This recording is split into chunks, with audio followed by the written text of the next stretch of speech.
perturbationnisme et art urbain.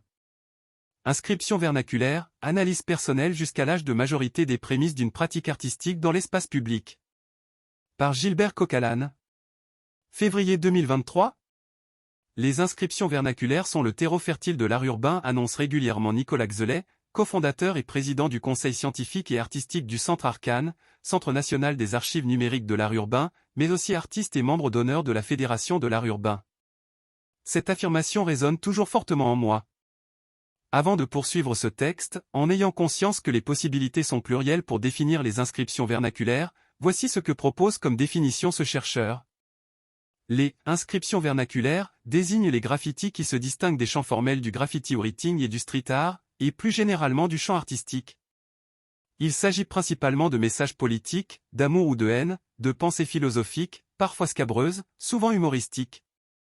À la fin de la réalisation de ce texte présenté ci-dessous, je suis revenu à cette définition des inscriptions vernaculaires pour continuer le parcours de vie de celle-ci.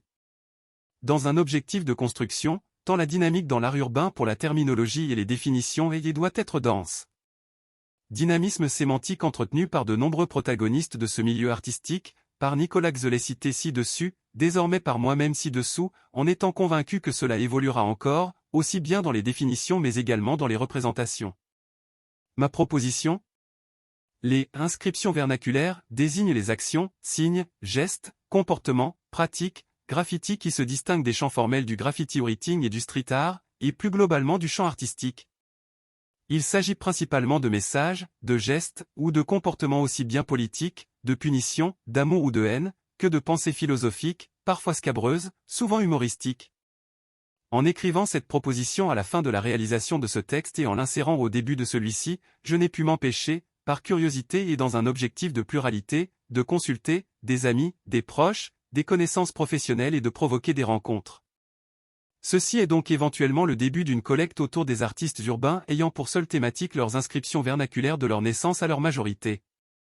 Ces gestes et inscriptions, bien que pratiqués, transformés et valorisés au-delà de la majorité sont dans ce cadre d'études uniquement collectées sur une période donnée, celle de l'enfance puis de l'adolescence. Cette période non considérée ou peu valorisée dans les catégories normées du champ artistique, permettra éventuellement de découvrir, de comprendre certaines trajectoires ou œuvres de ces artistes pratiquant ou non les inscriptions vernaculaires encore après la majorité. Pour l'ensemble des personnes interrogées par et pour cette étude, il est nécessaire de faire un travail d'introspection nécessitant quelquefois un certain temps pour assumer cet aspect biographique, souvent caché. Malgré le fait que ces recherches se concentrent sur la période 0 à 18 ans ne constituent pas toujours le détachement nécessaire pour la confidence et encore moins pour le dévoilement public. Cette tranche d'âge permet de cloisonner la responsabilité symbolique ou pénale d'une pratique ou de gestes potentiellement polémiques. Cette tranche d'âge permettra également, potentiellement de faire apparaître des liens avec des recherches sur l'art, art brut, vandalisme, dérive ou sociologique, lieux géographiques, amitié. Étant artiste urbain, même si ce titre ne me qualifie pas entièrement et est ambivalent pour moi, pratiquant dans la rue depuis des années jusqu'à devenir artiste professionnel, je me suis intéressé tardivement à ces inscriptions vernaculaires malgré les avoir pratiquées, vécues. Effectivement, les inscriptions vernaculaires fut également le terreau de mon expression artistique et il n'est pas rare de retrouver cette essence, ces gestes premiers dans mes productions actuelles. Je me suis également intéressé à celles des autres, celles de différentes villes, pays, puis à différentes époques, pour différentes raisons, esthétiques ou de lutte par exemple, c'est un centre d'intérêt et de recherche qui ne cesse de grandir. Les résultats de ces recherches peuvent même alimenter des idées pour mon art actuel, le perturbationnisme, branche invisuelle de l'art urbain. Ces recherches se sont portées également sur mon exemple personnel, sur mes inscriptions vernaculaires 0 à 18 ans, pour faire une tentative d'épuisement amenant sans une conclusion formelle. Exercice certes autobiographique, non dans un intérêt de valorisation personnelle, certains exemples ci-dessous le prouvent facilement, mais pour valoriser une pluralité d'entrées dans l'art urbain et de la pratique dans la rue et donner ce procédé de recherche à d'autres artistes urbains, ou d'autres courants. Il est possible que mes inscriptions vernaculaires soient différentes, particulières, ce qui expliquerait le fait de travailler dans la marge de l'art urbain, non pas par supériorité ou volonté mais comme un déterminisme social, géographique, matériel et artistique dont je ne pourrais me défaire. Constatant que deux voix majoritaires se dégagent dans les lectures et dans les centaines de rencontres avec les artistes urbains que j'ai pu faire lors de mon parcours artistique, la première ayant pour mots-clés rap, hip-hop, magazine Subway, ville, cité, train, banlieue et la seconde ayant pour mots-clés mouvement punk, Mouvement anarchiste, Antifa, blouson noir, il est nécessaire désormais de rechercher, archiver, comprendre d'autres parcours, d'autres territoires et forcément d'autres protagonistes. Même si les accès sont poreux entre toutes les voies, plusieurs chemins sinueux existent et ne se limitent pas à la quantité de deux. Cet exercice de recherche pour pouvoir être réalisé dans ces exemples a dû emprunter l'exercice littéraire, narratif et autobiographique. Un mélange qui, je sais, est un exercice à la fois contestable dans le milieu universitaire et pur de la science sociale et contestable dans le milieu artistique et littéraire, cela est assumé, tant je n'ai de compte à rendre dans ces deux milieux. Dans ce sens, à la fin de ces travaux sera disponible un protocole de recherche accessible à tous et toutes afin de faire entendre les différentes possibilités d'accès à l'art urbain par le biais des prémices des artistes, des gestes premiers et des inscriptions vernaculaires.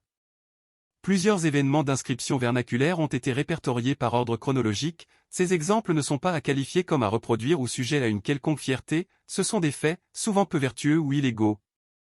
Extrait d'inscription vernaculaire. Le mariage ? 12 juillet 1997 Commune Cutte, Oise. Mariage de mon grand cousin Stéphane et sa femme Valérie. J'avais 10 ans. Chaleur de l'été, une petite chemise blanche et nœud papillon bleu, un embonpoint, une difficulté à jouer avec les autres, la nuit tombe, les parents relâchent l'attention envers les enfants, un repérage des alentours de la salle des fêtes, un arbuste, des baies rouges. Je constate que les baies rouges font des marques sur le crépiton pierre du mur, je m'amuse à faire tout le tour de la salle des fêtes en frottant les baies jusqu'au noyau, jusqu'à limer celui-ci, l'objectif était de produire des noyaux carrés.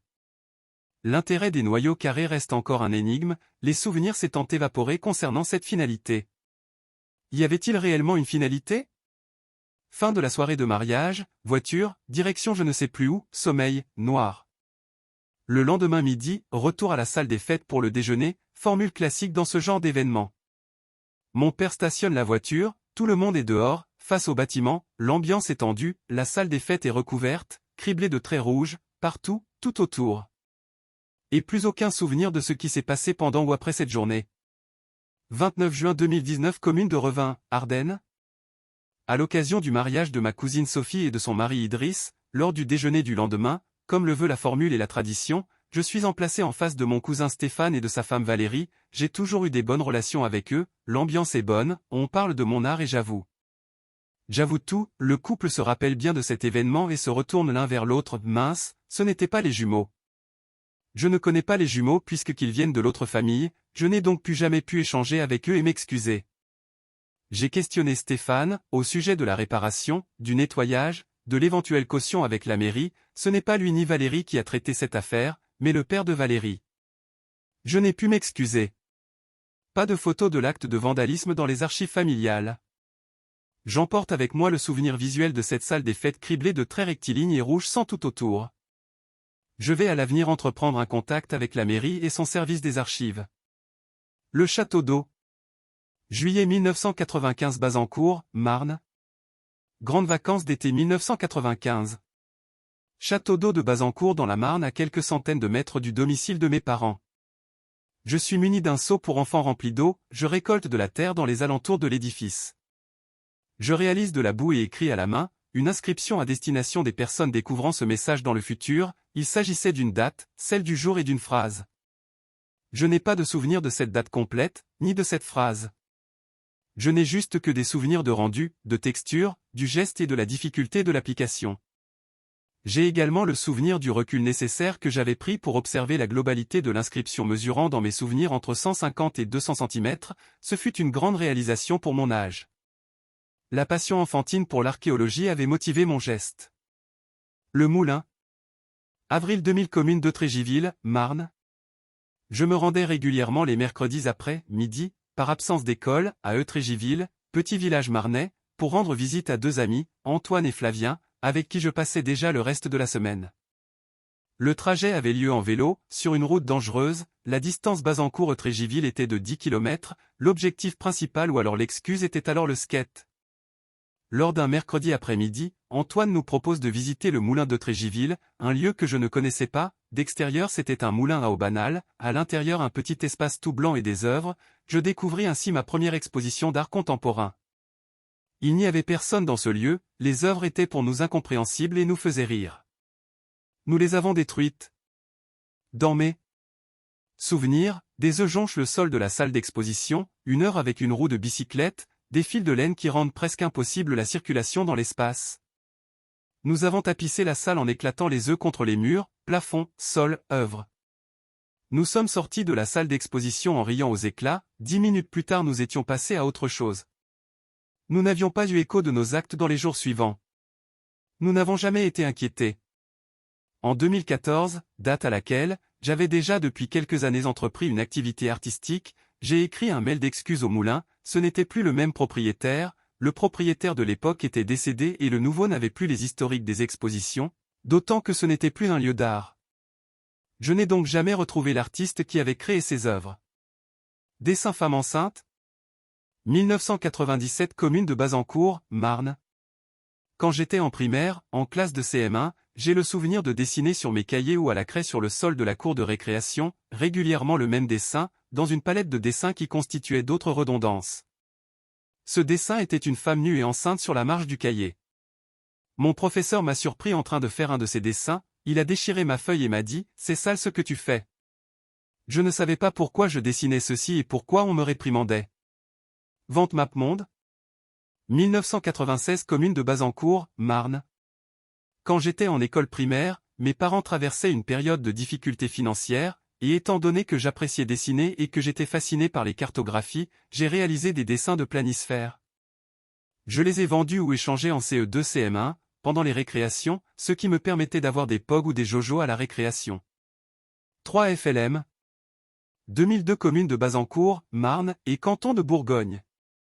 Christelle, Mathias et moi-même tissions une belle amitié, nos déboires scolaires nous rassemblaient certainement, ils se sont transformés un peu en poésie, nous écrivions des poèmes pamphlets contre une professeure de mathématiques. Nous signions 3 FLM. Ce sigle était le début d'autres signatures dans l'établissement mais également en dehors de l'établissement, dans plusieurs villages, réalisés exclusivement au marqueur ou stylo. Nous ne connaissions rien au tag, à l'art urbain, ni au champ lexical comme Croc ou Blaze. Il n'y avait aucune et il n'a jamais eu de recherche esthétique à cette signature, juste une présence ou une punition. Observation biche. Lors des déplacements, en voiture avec mon père, généralement pour rejoindre la ville de Reims ou de Charleville-Mézières, l'activité consistait à surveiller les cervidés ou autres animaux visibles dans les champs. Cette activité contemplative n'était pas sporadique mais systématique, voire obsessionnelle. Je devais participer. Au fur et à mesure, mon regard s'est aiguisé, j'ai compris rapidement pourquoi j'ai été entraîné à cette activité et en quoi elle me sert encore aujourd'hui. Les Beatles et Michael Young. 2001-2002 commune de Bazancourt. En groupe de jeunes, nous dérivons tard dans la nuit, le silence dans le village, hormis le bruit de l'usine au loin et la circulation des camions de betteraves.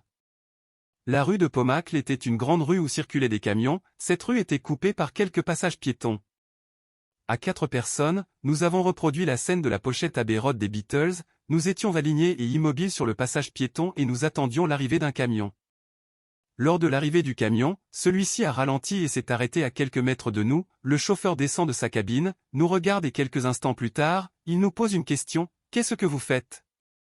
C'était notre déclencheur pour redevenir mobile, nous lui avons répondu qu'on était fan des Beatles, il a éclaté de rire et nous a remerciés pour ce moment. Une autre fois, nous avons eu moins de chance, avec un autre chauffeur qui nous a coursés, une fois que nous avions terminé la chorégraphie de la chanson Stage Stage de Michael Young. La Sarbacane 2000 à 2001 commune de Bazancourt. En 5e et 4e, à l'aide de sarbacanes à pression créées de façon artisanale avec du matériel scolaire, le projectile étant une boulette de papier mouillé. Après l'exercice de cette pratique relativement commune en milieu scolaire fut expérimenté de mettre une goutte d'encre provenant d'une cartouche de stylo plume dans le canon contenant le projectile. Le projectile s'imbibe de l'encre.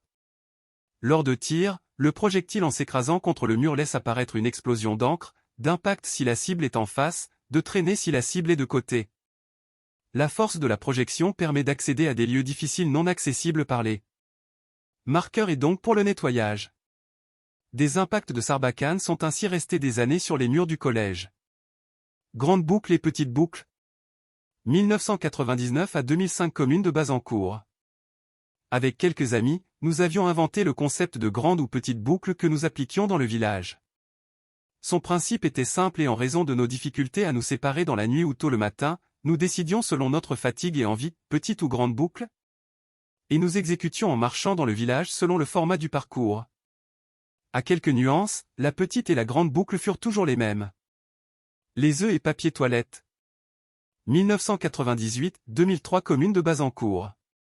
Dans le village, entre amis, l'ennui toujours, les activités à trouver, celle utilisant les œufs et le papier toilette est celle que nous avons le plus régulièrement exécutée et ce pendant quelques années. L'activité consistait à voler des œufs et du papier toilette à nos parents, à dériver dans le village et jeter les projectiles. Les cibles étaient les personnes qui nous traitaient mal ou que nous n'aimions pas. Les courses-poursuites étaient fréquentes. Les traces, surtout les œufs, souvent en hauteur étaient visibles pendant des années. J'ai un souvenir particulier de la boucherie chevaline du village qui était une de nos cibles préférées. Le rodéo de campagne. 2001 à 2003 Commune de Bazancourt. J'ai passé une majeure partie de mon adolescence avec un ami, François, de temps à autre, surtout pendant les vacances scolaires, nos déambulations devenaient collectives et on retrouvait un groupe plus conséquent. Dans ce groupe, il y avait de nombreux propriétaires de mobylettes et de petites motos. François était équipé d'une mobylette MBK Club, de mon côté je n'avais rien, j'étais toujours le passager de ces personnes et de ces engins. Toujours dans ce groupe, il y avait un protagoniste important, que nous appellerons pour l'occasion Jimmy. Jimmy était certainement le dernier chasseur-cueilleur de France, nous le considérions ainsi pour le charrier. Cependant, il était réellement chasseur-cueilleur, non pas par nécessité, il vivait plus aisément que la plupart d'entre nous. Il allait aux escargots, à la chasse au petit gibier et au gibier, à la chasse aux oiseaux, il cueillait dans les jardins des légumes et des fruits, il pêchait. Techniquement rien de particulier pour une personne vivant à la campagne. C'étaient ses méthodes qui étaient particulières, je l'ai vu tuer des canards dans la suipe à coups de batte de baseball, je l'ai vu tuer des pigeons en mettant des pétards dans le bec de ceux-ci, ses cueillettes étaient toujours du vol et toujours dans des quantités importantes, il dépouillait les potagers et les vergers du village, il faisait des pièges pour les poissons avec des tambours de machine à laver, il volait des petits animaux de ferme, il volait des œufs, il posait un peu. Partout dans le village des pièges à collier pour attraper des lapins, je l'ai vu essayer d'attraper un brocard après l'avoir poursuivi avec sa moto, il s'était blessé la paume de main avec les petits bois de celui-ci en sautant dessus et en laissant tomber sa moto. À la campagne, l'ennui était omniprésent, nous devions trouver des activités différentes, et comme chaque jeune était différent, nous mettions d'accord pour des activités communes et quand l'ennui était encore présent nous nous affairions aux idées individuelles exécutées collectivement. L'activité de Jimmy, toujours la même, était « aller au lapin ». Cette activité consiste à se déplacer en bande avec les motos et aller dans les champs et autres terrains de foot et d'aller percuter des lapins qui couraient dans tous les sens en laissant traîner son pied déplié à ras le sol à la perpendiculaire de la moto. C'était une activité horrible, j'étais tout de même présent, beaucoup d'entre nous suivaient juste pour faire une virée et aucunement dans l'objectif de tuer des animaux, beaucoup d'entre nous suivaient pour faire des roues, des burns ou encore des mots avec les pneus. Mal à l'aise, mon rôle de passager consistait à ralentir, empêcher, faire échouer l'objectif. Pour y arriver, les méthodes étaient multiples, chatouille au conducteur, mauvaise indication de présence de lapin, déstabilisation de la moto ou chute lors de l'impact imminent. Cette pratique s'est arrêtée pour moi à la suite d'une chute provoquée lorsque la moto a tapé une traverse de bois aux alentours d'un terrain de foot. Les chutes étaient fréquentes, celles-ci plus importantes que les précédentes. Mes chutes ou celles de mes amis me permettront d'avoir une excuse pour ne plus pratiquer cette chasse honteuse. Les affiches, Pétard Arthur Martin. 1996 Commune de Bazancourt. Mon père travaillait en ville, en tant qu'ouvrier à la chaîne, il fabriquait des machines à laver pour Arthur Martin dans l'usine de Reims. Dans les années 90, ce fut la grande période des délocalisations et des plans de licenciement. Ce terme de plan de licenciement s'est transformé depuis en plans sociaux, puis en plan de réorganisation, puis en plan de restructuration, puis je l'espère à l'avenir en plan bien-être. Cette période fut pour lui celle d'un engagement syndical. J'étais fier de voir mon père passer à France 3 Régions, les camarades de primaire m'en parlaient le lendemain. Je ne comprenais pas grand-chose à l'époque, c'était juste des morceaux de conservation que j'interceptais, des personnes inconnues pour moi à la maison, des rares visites à l'usine avec les affiches, les seaux de colle, les réunions pour trouver les slogans et faire les tracts, les affiches collées dans Reims, les grumeaux au sol des panneaux d'affichage, l'odeur des affiches fraîchement imprimées, les banderoles, les disputes entre les syndicalistes, les réunions et les voyages au siège à Senlis dans l'Oise. Je me rappelle particulièrement d'un café entre adultes, dans le salon de mes parents, il y avait pas mal de monde, les visages inquiets et souriants à la fois, c'était étrange. Une cacophonie qui oscillait entre une phrase rassurante, bienveillante, drôle, et une phrase anxieuse, hésitante.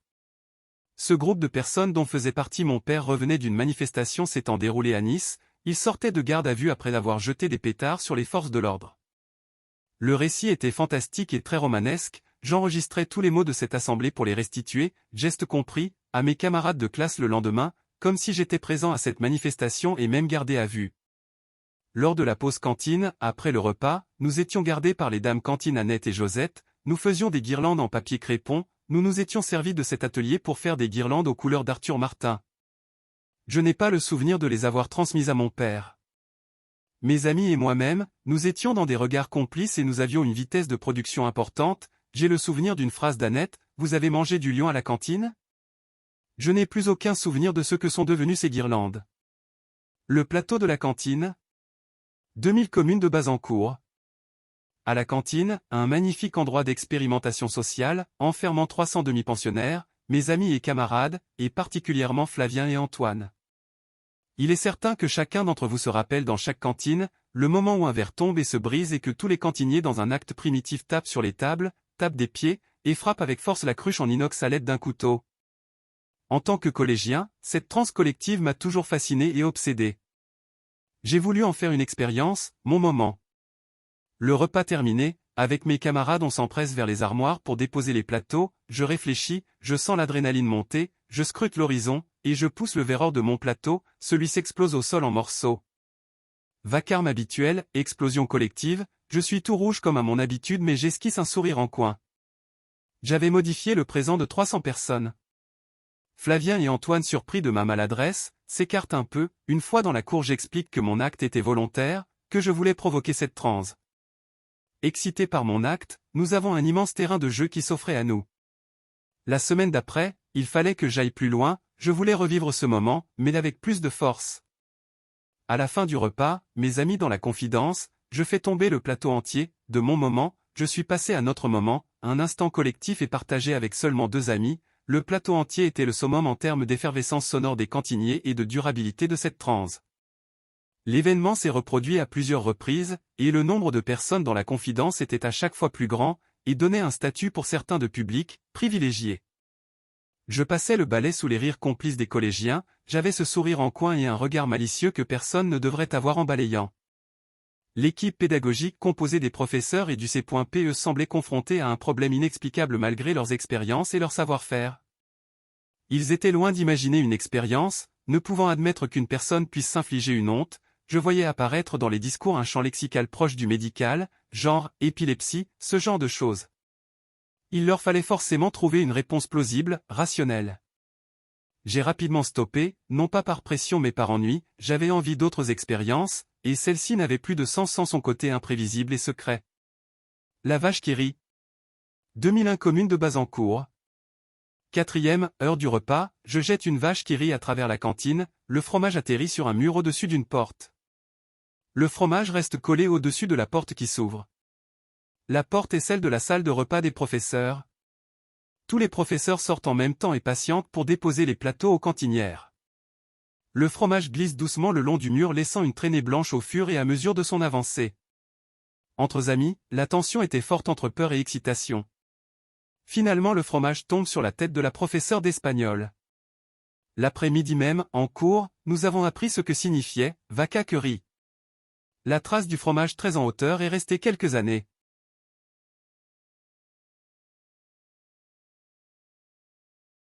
Le train. 2000 communes de Bazancourt. Nous jouions entre amis sur le bord des voies ferrées, souvent pour construire des cabanes. Les trains étaient source de narration, par exemple dès qu'un train arrivait nous ne devions pas être vus. Lors d'une discussion, nous évoquons les différentes façons d'arrêter ou de faire dérailler un train. Un des amis annonce avoir une idée, se lève et se dirige vers les voies pour l'exécuter. Il prend des poignées de ballast et commence à faire un tas sur un rail. Le tas devenant conséquent, certains esprits essaient de convaincre de la mauvaise idée. Les gendarmes sont arrivés, nous avons couru dans les bois et les champs, nous regardions au loin les gendarmes défaire le tas. Le 1er mai 1999 à 2005 communes de Bazancourt. Dans ma commune, il y avait une tradition pour le 1er mai de chaque année. Cette tradition, généralement réalisée par les jeunes générations, consistait à prélever chez les habitants, dans les extérieurs des habitations des objets divers, nains de jardin, pots de fleurs, mobilier de jardin, tuyaux d'arrosage, vélos, pour les déplacer pendant la nuit et les déposer sur la place de la mairie. Les habitants ainsi surpris mais au fait de cette tradition les récupéraient au petit matin sur la place de la mairie. Voir texte, perturbationnisme et art urbain, 1er mai à Bazancourt. Vélo canette. 1996 à 1997 commune de Bazancourt. L'activité entre 9 et 10 ans consistait à mettre une canette de soda sur les rayons de nos vélos et à faire plusieurs tours du village en pensant que nous avions des motos ou des avions. L'ennui couplé aux plaintes de certains villageois était le signe d'arrêt de cette activité. Vélo dinosaure. 1995-1996 commune de Bazancourt.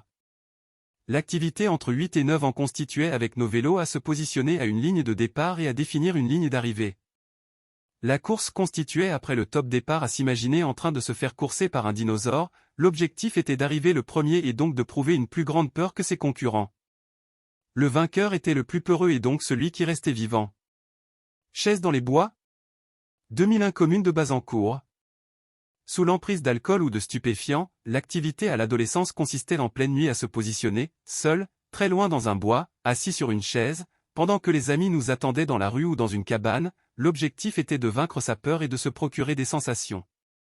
C'était la peur de la situation accentuée par les produits psychotropes qui nous faisaient généralement partir de cette chaise, la durée sur la chaise était l'unité de mesure de notre peur. Nous racontions ensuite les peurs, délires, flashs que nous avions eus. Le radar. 1999 commune de Bazancourt. Avec Guillaume et Pierre, nous étions dans les bois à lisière de la rue de Pomacle, il faisait nuit, c'était l'hiver, les arbres étaient nus et les routes étaient brunes à cause de la campagne de betteraves. La campagne de betterave est simplement la récolte de la betterave, cette période correspond à une certaine effervescence, embauche d'intérim, la sucrerie qui tourne à plein régime, et surtout pour les habitants le balai incessant des camions traversant tout le village avec les bennes remplies de betteraves. Ce balai en plus de créer cette mélasse brune et glissante sur la route et les chutes fréquentes de betteraves sur les trottoirs tombant des camions remplis à l'excès était synonyme de circulation intense de camions et en permanence car les transporteurs travaillent en 3x8. Le rythme de travail imposait une vitesse souvent rapide de la part des routiers surtout aux heures où théoriquement il y avait moins de monde. Pour les jeunes c'était dangereux, qu'on soit à pied, en skate, en vélo ou en mobilette. Un jour en fouillant dans le buffet de la salle à manger de mes parents j'y ai trouvé une petite boîte en carton refermant un boîtier noir avec du plastique blanc, c'était un flash d'appareil photo. J'actionne le bouton poussoir, un bruit de type chargement, et j'ai forcément pris en plein figure un flash, je ne voyais plus rien. Je vole cet objet. Quelques jours plus tard, un mercredi après, midi sans école, nous allons dans les bois, nous nous sommes allongés dans les feuilles mouillées, et nous avons actionné le flash au passage des voitures et des camions. Les réactions étaient immédiates, nous observions les feux stop, enfin de certaines voitures équipées, à l'arrière et nous constations que la vitesse se réduisait fortement, nous enchaînions pendant une demi-heure, jusqu'à un véhicule en particulier. Un camion qui au déclenchement du flash freine intensément et fait glisser un peu la benne de celui-ci sur la chaussée, très rapidement, un homme sort et nous crie dessus, en indiquant qu'il allait prévenir la gendarmerie, nous sommes partis en courant dans les bois. Ce camion avait vu notre flash lors de son allée et avait donc prévu de nous interpeller après le déchargement de sa benne. Les pommes de pin. 1999 commune de Bazancourt. 12 ans, avec mon ami Pierre nous étions devant sa maison qui donnait sur la rue principale du village où passent beaucoup de véhicules, particulièrement des camions transportant des betteraves sucrières. Nous avons fait un tas de pommes de pin et nous en jetons une à chaque passage de voiture ou camion. Nous nous cachions derrière un muret. Nous avions prévu notre excuse, ce n'est pas nous, c'est un écureuil. Les pommes de pin s'accumulent sur la route. Lors d'un tir que nous avions plutôt bien réussi en tapant la vitre du conducteur, la voiture s'immobilisa et le propriétaire se dirigea vers nous en nous insultant, nous avons couru. Ce fut notre unique expérience. Jean-Yves Lafesse. 2000-2003 commune de Bazancourt et Reims. Je ne sais plus comment j'ai découvert Jean-Yves Lafesse, je me rappelle d'acheter les VHS au bureau de tabac du village, on regardait les VHS entre amis. Ensuite, nous reproduisions les interventions dans l'espace public de Jean-Yves Lafesse dans notre village, les possibilités étaient limitées, quand nous allions en ville, c'est-à-dire à Reims, le nombre de possibilités était décuplé.